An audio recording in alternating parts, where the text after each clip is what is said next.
My name is Monica Gleberman, and you're listening to Silence on Set podcast.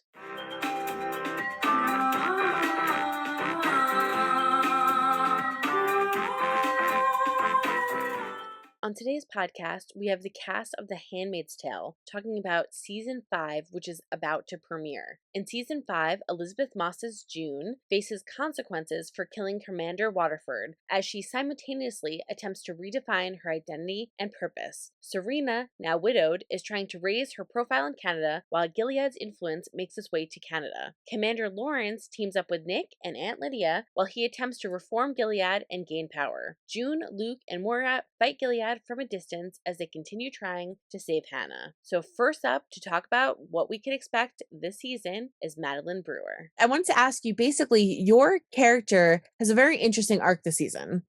And in particular, kind of one of almost like a mentor or almost like trying to keep the peace because or she's experienced what happens when that doesn't happen.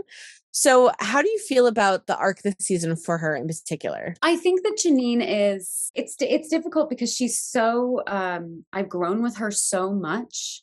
So I try to talk about her growth, but then I feel like I'm really just talking about me. And then I just feel a little weird, like I'm in my own therapy session. But I love Janine's growth, especially this season, in stepping into the energy and into the role of the void that is June. June is no longer there to follow. She's no longer there for me to follow her lead. And I think Janine recognizes this void and knows very clearly that to survive Gilead, you need a June. You need someone who will tell you to keep your shit together.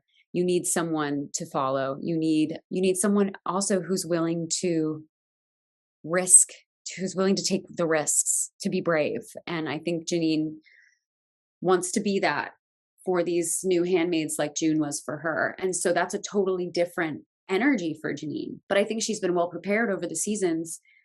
If she couldn't have stepped into this role season 1 or 2 or 3.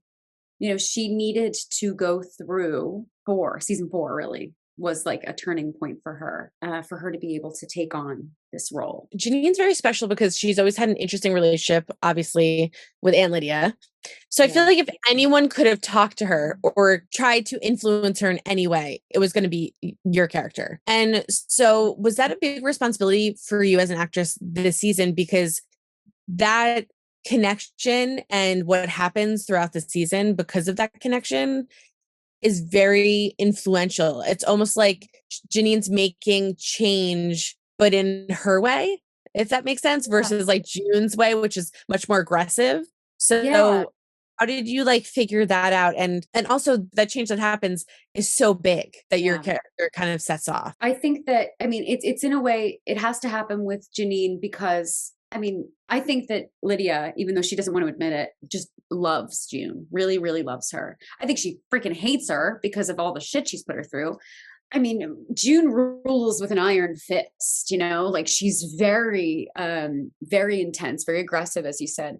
And she's unpredictable. June is very much, will listen to her intrusive thoughts, she will follow their lead. And I think that has put her in a position where Lydia does not trust her and cannot trust her. In a very unique situation for Lydia, she trusts Janine. She trusts this girl because Janine has earned it. She's been unpredictable for sure, but she's also been right by her side and has loved her and listened to her. And so when during the course of this season, when she sees what can happen when these girls are abused, what that can do to them, especially a child, I think Lydia feels that she has not been serving them. And to see, to almost lose her most loved, me. I just wanted to ask about the fans and what you're hoping that they'll get from the season. I hope the fans overall, I want them to feel empowered as always. And I want them to be entertained, of course. But I think from Janine specifically, I want them to see that you can change. You can you can be the person you didn't think you could be, and definitely nobody else thought you could be. It's you who makes that decision. And I want them to feel that. I want them to see from Janine that you can weigh the risk, you can weigh the pros and cons, but ultimately your decisions are your own. I hope that they feel inspired by her to maybe take on a role in their own lives that they didn't think they could. Next up is Max Minghella. Your character this season, very different arc than like if we were to compare to like season 1.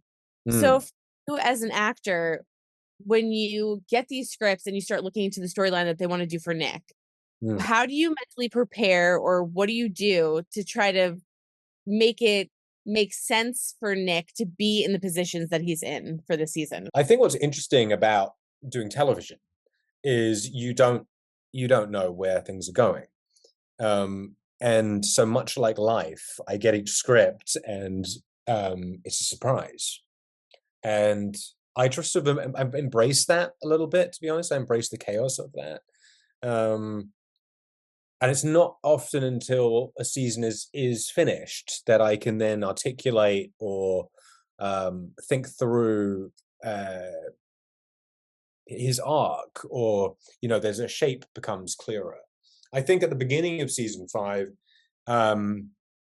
there is an exhaustion to Nick a little bit. I think these fascist regimes can really wear people down, and he's beaten at the beginning. I feel that he's sort of giving up a little bit in terms of trying to fight for some kind of moral direction, and he realizes those Gilead shoes just don't fit very well over the course of the season. I think by the end of it, without giving anything away, he is able to recalibrate his moral center. And how do you feel his relationship is in terms of June and what he's doing where he is now for her? He's for me, I can't speak for Bruce and the writers, but for me, Nick is always driven by June. That is his primary kind of focus and motivation. And a part of that is actually selfish, I think. I think a part of that comes from his past, and some of the things that he's done and regrets and is ashamed of. And I think that in June, he sees some kind of path to redemption. Do you think Nick ever feels that him and June will end up together? I don't know. I don't think as Max, I don't actually think about it in that way. I think that they clearly have this incredibly powerful connection. I think she's also got another relationship in her life that is, I think, probably a lot more practical. At the same time, I don't know if she needs any man in her life, or whether maybe the baggage and history of these relationships might be too complicated at this point. I really can't speak for her. So I don't know. I think that regardless of how things play out, and I really don't know how they will play out, it doesn't shift the interior, like emotional life of these characters. So that doesn't change. So now that Nick's in like kind of a different position, and how he's, kind of taking charge in a way, and then he's working obviously with Bradley's character, what can you say, or for what fans can expect to see the two of them? Are they doing good, doing bad? Are they in the gray zone? Like what are they doing for this season? Well, we're always in the gray zone on The Handmaid's Tale. It's all about the subtext, and it's all about the spaces in between the lines, and that's the fun of doing it. In terms of the relationship between Lawrence and Nick, it's an incredible blessing to get to work with Brad this much. I'm so grateful for it. I think they have a really fun dynamic. I think it's shifting all the time. I've been surprised by some of the behavior of these characters. It's none of it. I'm very bad at predicting, to answer your question, Monica. I don't quite know where this will go. It's certainly an interesting dynamic. And what are you hoping fans will get out of the season? It's a really fun season. I think particularly the stuff between June and Serena is really electric. They're both just such forces of nature, and seeing them go head to head like this is something I've been craving as a fan of the show. So I think it's a really, really strong season. It's really kind of focused, and in a weird way, it reminds me the most of season 1 out of all the seasons we've done. It feels the most intimate. Again, season 4 I'm a big season 4 fan. Season 4 is big. It's cinematic. It's very sort of big in scope, and season 5 is very cinematic too. It's actually our biggest season we've done. But in terms of the dynamics of the narrative, it feels much more intimate. Again, and these are such wonderful actors that I get to work with, and getting to see them do their thing has been really fun. And finally, here's Warren Littlefield. I kind of wanted to ask you, how do you and I guess like Bruce work together in terms of continuing the story, since the source material kind of ended after like season 1, and to keep it fresh, especially for the season, because it's very crazy. As we know, when we look at the world we live in, there's no shortage of drama, right? And so always our goal is a compelling human drama that's also about the battle of feminist rights. Does this sound familiar to a world we might recognize? So I think particularly given the end of season 4, what we and June murdering Fred, right? And all the handmaids as participants in that, we really were able to kick off the season with a thematic that is June versus Offred, right? June against herself. How does she deal with the trauma, the anger, the revenge, the washing away of the sin that she has committed? So all of that is just a powerful, powerful narrative, only to be matched by the thematic of June versus Serena Joy. And it's a delicious war, right? They want to kill each other. They have the means to kill each other. And they don't. There's respect. So someone who is ideologically so opposite of you, who has been a mortal enemy, I think the emergence in all of that, and the chess match of the year is who's on top. And within an episode and throughout the season, we never know who's on top. It keeps changing, and I think that's fascinating. But I also think the idea of respect for those who differ from you is kind of wonderful to put into the universe right now as well. Yeah, and when you mentioned, June versus Offred, I find it so interesting because, you saw a little bit of it last season. For this season, she's still home and she's with people that, some of them, like her husband, have not experienced that world and what Gilead is like. And so for them, they find it so difficult to understand why she kind of keeps getting drawn back in a way. So I guess for you, in terms of executive producing and handling all of that, how do you balance out the two between her being a June and still kind of falling back into kind of what she's conditionally known for so long? What I love is Luke really verbalizes his love and his anger and frustration. And ultimately, he feels he's got to do something. He has to jump in. And yet, the complexity of where to jump, what to do, what his role is in trying to save his marriage and trying to somehow pull her back. And then the world, that the safe haven that we've created of Canada is not the safe haven that we've known it to be before. Because even in Canada, a land where healthcare is a right, not a privilege, a land where immigration is not a 4-letter word, there's a lot of things to be said for Canada. And yet, our Gilead immigrants are no longer wanted there. And so I think that's also a powerful reminder of nowhere is safe. And the far right rises everywhere. And I think that presents a new challenge also for Luke in trying to say, we have this bubble. We have love, we have safety, we have family.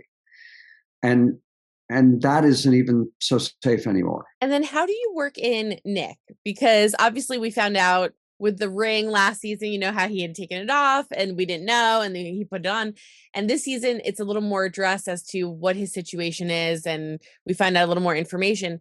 But the fans love him, right? And there's a relationship with him and June. And it's so difficult, I think, to probably balance out Luke and him. What do you do when the fans love him and then It's such a wonderful triangle, right? So Nick had the more pivotal role in June's life for a couple of seasons. And you know, Luke was up there in Toronto and we loved him, but he was removed. And now he's not. And so as we shift that pyramid, now we find, well, Nick's life moves on and he has a wife. And what does that look like? And yet she knows, and we know, that he's so emotionally tied to June, right? He loves her. They have a child. And I think that those strings, that torment that we feel, and Max is so wonderful. You know, we're never going to get too far from him, but his position shifted, and I think that's the interesting new dynamic. And you guys do such a good job. No matter where these characters seem to be, you still see the thread of even their personalities when we first met them. Like they're still there. How do you guys also even balance that? Because Nick, when we see him throughout, he's still Nick. Like he's still doing things that are very Nick, if that makes sense. And Yeah. June's doing things that are very Offred. And like they're still kind of doing, and Luke, even the eternal optimist, is still the eternal optimist. So how do you keep that in there while you're adding different drama and throwing different things at them? Well, look, I have to give a nod to my writing executive partners here, Bruce Miller, Yalan Chang, Eric Tuchman, brilliantly are weaving what are the things we know and love, and how do we keep evolving that? And they do. And so I don't think we've repeated ourselves. I don't think we've worn out our welcome. I feel like we continue to explore dynamics that we open the door to in season one, but we're still finding new dynamics to explore with those characters. And the actors are so sophisticated.